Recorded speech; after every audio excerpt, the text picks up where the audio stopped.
Chicken kacchi biryani কি শুধু খাসির মাংস গরুর মাংস দিয়ে হয়? চিকেন দিয়ে কি হয় না? আজকে দেখাবো চিকেন দিয়ে কাচ্চি বিরিয়ানি, একদম সহজ উপায়ে ঘরোয়া মশলা দিয়ে, কোনো ঝামেলাবিহীন ছাড়া যে কেউ ইজিলি রান্না করতে পারবে। তো কিভাবে রান্না করলাম ফুল প্রসেসিংটা দেখে একবার হলেও ট্রাই করবেন। আগে পেঁয়াজ বেরেস্তা করে নিচ্ছিলাম, কারণ বিরিয়ানিতে পেঁয়াজ বেরেস্তার সব থেকে বেশি লাগে, আর আমি একটু পেঁয়াজ বেরেস্তা বেশি ব্যবহার করি কারণ আমার পেঁয়াজ বেরেস্তাটা ভীষণ পছন্দ।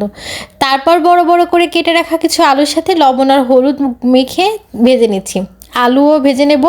আর কাচ্চি বিরিয়ানিতে বড় বড় করে আলু দিলে কিন্তু খেতে ভীষণ ভালো লাগে। এরপর আলু ভাজাভাজি কাজও শেষ। এবার চলে যায় মাংস ম্যারিনেট করার জন্য। এখানে আমি মুরগির মাংস রেগুলার যেরকম সাইজ সেরকম করেই নিয়েছি, চাইলে কিন্তু আপনারা একটু বড় সাইজ করে নিতে পারেন। তার ভিতরে দিয়ে দিলাম আদা বাটা, রসুন বাটা, জিরা বাটা, আর দিয়েছি পোস্তদানা বাটা। অবশ্যই কিন্তু পোস্তদানা বাটাটা দেওয়ার ট্রাই করবেন। তারপরে ভেজে রাখা পেঁয়াজ বেরেস্তা দিয়ে দিলাম, সাথে ভেজে রাখা যে পেঁয়াজ বেরেস্তার তেলটা ছিল সেটাও দিয়ে দিয়েছি। স্বাদ মতো লবণ দিয়েছি। এবার এটাকে ভালো করে মেখে রেখে দেবো আধা ঘন্টা থেকে 1 ঘন্টার জন্য। চাইলে কিন্তু এখানে 1 ঘন্টার বেশিও রাখতে পারেন। আমি কিন্তু একটা জিনিস ভুল করে ফেলেছি। কেউ কি ধরতে পেরেছেন? রান্নার লাস্টে বলে দেবো কী ভুল করেছি। যাই হোক, এবার আমি এখানে ভাতের জন্য চাল ধুয়ে নিলাম। এখানে সুগন্ধি যে চিনি গুঁড়া চালটা আছে ওটাই নিয়েছি। চালটা ধুয়ে পানি ঝরাতে দিয়ে এবার এখানে একটা পানি বলক উঠাই নিয়েছি। রাইস কুকারে দিয়ে দিয়েছিলাম যাতে তাড়াতাড়ি হয়ে যায়। এবার এখানে কিছু গোটা মশলা দিয়ে দিলাম, তেজপাতা, এলাচ, দারচিনি, তারপরে 2টা লবঙ্গ, আর 4-5টা করে সাদা আর কালো গোলমরিচ দিয়ে দিয়েছি। যখন পানিটা ভালোভাবে বলক উঠে গেছে তখন এই যে ভিজিয়ে রাখা চালটা দিয়ে দিলাম। দিয়ে এবার এখানে আমি 50% সিদ্ধ করে নেব। ফুল 80% কিংবা 100% করা যাবে না। যখন আমার ভাতটা এরকম 50% হয়ে যাবে, একদম দানা দানা থাকবে, সেই পর্যায়ে আমি ছেঁকে নিয়েছি, পানি থেকে উঠিয়ে নিয়েছি আর কি। এবার যে পাত্রে আমি চালটা ফুটিয়ে নিয়েছি ওই পাত্রেই আমি আজকে বিরিয়ানিটা দমে বসাবো। এবার একটু ঘি গরম করতে দিয়ে দিলাম। ঘিটা যখন গরম হয়ে গলে গেছে তখন মেখে রাখা মাংসটা দিয়েছি। এ পর্যায়ে বলি আমি কি ভুল করেছি। মাংসতে কিন্তু আমি টক দই দিতে একদম ভুলে গেছি।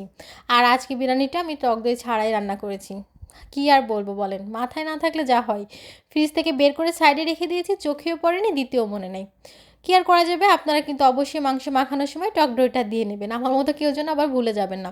এবার সুন্দর করে সব কিছু দিয়ে দিলাম, সাথে আলুগুলো আর একটু বিরিয়ানি মশলা দিয়েছি 1 চামচের মতো, সাথে পেঁয়াজ বেরেস্তা দিয়ে এবার উপর থেকে যে ভাতগুলো রান্না করে রেখেছিলাম সেইগুলো দিয়ে দিচ্ছি। আর যে বাকি মশলাটুকু রেখেছিলাম সেটাও এবার ভাতের উপরে দিয়ে দিলাম। এরপরে পেঁয়াজ বেরেস্তা ছড়িয়ে দেব। তারপর দিয়ে দেবো গুঁড়ার দুধ, ঘি, আর কয়েকটা কাঁচামরিচ। আর এখানে আমি কাঁচামরিচ দিতেও ভুলে গেছি। কি বলবো আপনাদের বলেন তো। এখানে একটু সেন্ট দিয়ে দিলাম, বিরিয়ানির যে গন্ধ মশলা থাকে একটা, ওইটা দিয়ে দিয়েছি। সাথে আবারও 1 চামচ ঘি দিয়ে সুন্দর করে ঢাকনা দিয়ে ঢেকে রেখে দিয়েছি। 2টা জিনিস আজকে বিরিয়ানিতে রান্না করার সময় ভুলে গিয়েছিলাম, তবে খেতে কিন্তু খারাপ হয়নি। লাস্টে বিরিয়ানিটা দেখলে বুঝতে পারবেন। একদম 1 ঘন্টার মতো করে আমি আস্তে মৃদু আছে একটা তাওয়ার উপরে বসিয়ে এটাকে জাল করে নিয়েছি, একদম লো হিটে কিন্তু। তারপর আমি এর ভিতরে কোনো ঢাকনা খুলিনি। এবার সব কিছু একসাথে মিক্স করে নিচ্ছি। বিশ্বাস করেন এই পর্যায়ে এসে এত সুন্দর একটা ঘ্রাণ বের হয়েছিল, যেটা আপনাদেরকে আমি ভিডিওর মাধ্যমে শুকাতে পারছি না, শুধু দেখেই শান্তি নিতে পারেন। আর এভাবে করে কাচ্চি বিরিয়ানি রান্না করলে যে কেউ আপনার হাতের বিরিয়ানির প্রেমে পড়ে যাবে। পাক্কি বিরিয়ানিটা তো আমরা সবসময় রেগুলার রান্না করেই থাকি, একদিন হয়ে যাক না এভাবে কাচ্চি বিরিয়ানি ট্রাই করতেই পারেন।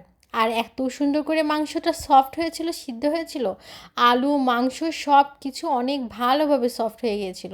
আর খেতে যা মজা হয়েছে, দেখতেও কিন্তু দারুণ হয়েছে। একবারে বসালে কিন্তু অনেকেই আছে ভাতটা নরম হয়ে যায়, কিন্তু এভাবে করে রান্না করলে যেমন ঝরঝরা তেমন টেস্টি। কেমন লাগলো ভিডিওটা আজকে অবশ্যই কিন্তু কমেন্ট করে যাবেন। নতুন কোনো ভিডিওতে আবারও আপনাদের সাথে দেখা হয়ে যাবে। আল্লাহ হাফেজ।